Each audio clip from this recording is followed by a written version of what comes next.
அதிபர்கள சுவைநலிவு போராட்டத்தினால முழு இலங்கையிலேயும் பாடசாலை மூடப்பட்டது. அதோட எங்களோட கோரிக்கைகள் முன் வச்சு நாங்கள் பாரிய ஆர்ப்பாட்டம் செஞ்சோம். அந்த ஆர்ப்பாட்டத்துக்கு நாங்கள் கண்டம் அரசு போலீஸை பாவிச்சு அந்த ஆர்ப்பாட்டத்துக்கு அடித்ததுக்கு எதிராகத்தான் இன்றைய தினம் நாங்கள் பாடசாலைகளில் சுவைநலிவு போடுறதுக்கு தீர்மானிச்சிருந்தோம். இப்போ இன்றைய தினம் பாடசாலை கல்விக்கு பாதிப்பு ஏற்பட்டிருந்தால் அதுக்கு பொறுப்பு கூற வேண்டும் அரசு.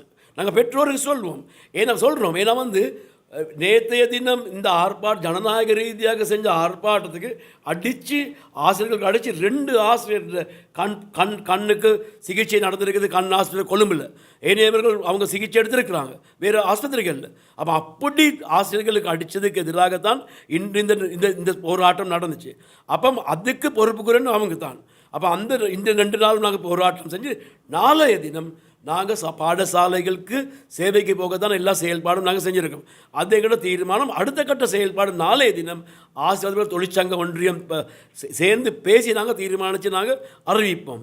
அப்படி இருக்க சூழ்நிலையில் இன்று பந்துல குணவர்தன அமைச்சர் சொல்லியிருக்கிறது என்னது, ஆசிரியர் அதிபர்களுக்கு சம்பளம் அதிகரிச்சிருக்கிறோம். நாங்கள் 2022 நாங்கள் சம்பளம் அதிகரித்தோம். 2023 10,000 ரூபா கொடுத்தோம். இதுவெல்லாம் பொய் கதைகள். எங்கள்கிட்ட சம்பளத்தை அதிகரிக்க சொல்லி சுபோதனி கமிட்டியால் வந்த யோசனை முன் வச்சு 2021 8ஆம் மாதம் 10ஆம் தேதி அமைச்சரவை குழு, அந்த அமைச்சரவையில் இருந்தது டலசலா பெருமை, மஹிந்த அமரவீர, பிரசன்ன ரணதுங்க, விமல் வீரவன்ச. அந்த அமைச்சரவைகள் 4 பேர் தான் தீர்மானிச்சது சுபோதனி குழுவில் யோசனையில் ஒரு கட்டம் கொடுக்கறதுக்கு. அடுத்த 2 கட்டத்தை தான் நாங்கள் கேட்குறோம். இது ஜனநாயக ரீதியான கோரிக்கை. முன்வச்ச அமைச்சரவை பத்திரத்தால் முன்வச்ச கோரிக்கை. நாங்கள் அதை தான் கேட்குறோம். அந்த செயல்பாடுகள் நாங்கள் கொடுக்க இயலாது. அது இல்லை. அதோடு அவர் சொல்லியிருக்க மற்ற காரணம் தான் நாளைய தினம் எல்லா ஆசிரியர்களும் போய் வேலைக்கு போக சொல்லி அவர் சொல்கிறார். அவர் கேட்டனால நாங்கள் போகிறது இல்லை. நாங்கள் தீர்மானித்த தினத்தில் செயல்பாடு முடிஞ்சனால நாங்கள் பாடசாலைகளுக்கு போகிறோம். அவங்க சொன்னாலும் நாங்கள் போகிறது இல்லைன்னா முதலாவது சொல்ல வேண்டும். அதனால் அடுத்ததாக நாங்கள் காரணம் ஜனாதிபதி அவர்கள் இன்று கண்டியில் போயிட்டு சொல்லிய காரணம் இந்த கல்வியை அத்தியாவசிய சேவையாக மாற்ற போகிறாங்களாம். இந்த பாடசாலை ஆசிரியர்கள் 1.5 மணி மட்டும் பாடசாலையில் சமர்ப்பிக்க இல்லாட்டி பாடசாலை சேவை அத்தியாவசிய சேவை ஆக்குறதா இருந்தால் முதலாவது பாடசாலைகளுக்கு அத்தியாவசியமான வளங்கள் வழங்க வேண்டும். பாடசாலை மாணவர்களுக்கு சாப்பாடு இல்லை, பொருட்கள் இல்லை. அடுத்தது பெற்றோர் மத்தியில் கல்வி சுமை அவங்களுக்கு தேவையானது கொடுத்து அந்த முக்கியத்தை பார்க்காம இதை அத்தியாவசிய சேவை மாற்றுறேன்னு சொல்கிறது சும்மா கேவலமான கதை. எங்களை பாயம் காட்டுறதுக்கு அப்படி சொல்கிறதா இருந்தால் அது ஒரு நாள் நடக்க போகிறது இல்லை. நாங்கள் சொல்கிறோம், எங்களோட செயல்பாடுகளை நிறுத்துறதா இருந்தால் செய்ய வேண்டும். எங்களோட கோரிக்கைகளை கொடுக்கறத தவிர வேறு எப்படி பயன்படுத்தி செயல்பட இயலாதுங்கிறத நாங்கள் சொல்கிறோம். அதோட ஜனாதிபதி சந்திப்பில் நடந்த பேச்சுவார்த்தையில் நாங்கள் காண்றோம்.